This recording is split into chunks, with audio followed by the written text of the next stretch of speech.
আর এবার নজর রাখবো রাজ্যের আবহাওয়ার খবরের দিকে। বুধবার থেকে শুক্রবার পর্যন্ত তাপপ্রবাহের পরিস্থিতি থাকবে দক্ষিণবঙ্গে। পুরুলিয়া, বাঁকুড়া, ঝাড়গ্রাম, বীরভূম এবং পশ্চিম বর্ধমানে সতর্কতা ইতিমধ্যেই জারি করেছে আলিপুর আবহাওয়া দপ্তর। আপনাদের জানিয়ে রাখি, কলকাতা সহ অন্যান্য জেলাগুলিতেও গরম ও অস্বস্তি জারি থাকবে। বুধবার থেকে শুক্রবার পর্যন্ত তাপপ্রবাহের সতর্কতাও ইতিমধ্যেই জারি করা হয়েছে হাওয়া অফিসের পক্ষ থেকে।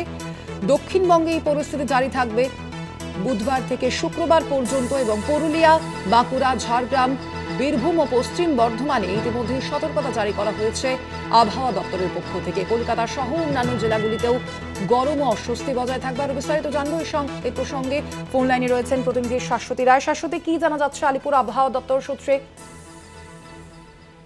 হাওয়া অফিস বলছে যে তাপমাত্রার পারদ কিন্তু ধীরে ধীরে চড়বে এবং ইতিমধ্যে গরমজনিত যে অস্বস্তি তা জারি রয়েছে।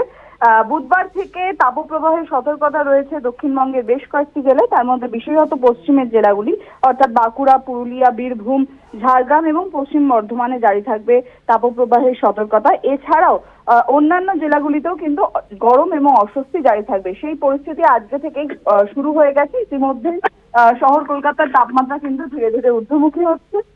উত্তরবঙ্গে ঝড় বৃষ্টি জারি রয়েছে এবং তার সঙ্গে সঙ্গে দক্ষিণবঙ্গের এই দাবদাহ পরিস্থিতি বলা যায় অস্বস্তি বাড়াবে। এবং এই পরিস্থিতিতে দাঁড়িয়ে যেমনটা হাওয়া অফিস জানাচ্ছে, আগামী শনিবারের আগে বৃষ্টির কোনো সম্ভাবনা নেই দক্ষিণবঙ্গের ক্ষেত্রে।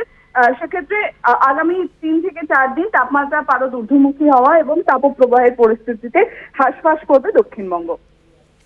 আপাতত ধন্যবাদ। আমরা কথা বলছিলাম, ফোন লাইনে ছিলেন প্রতিনিধি শাশ্বতী রায়।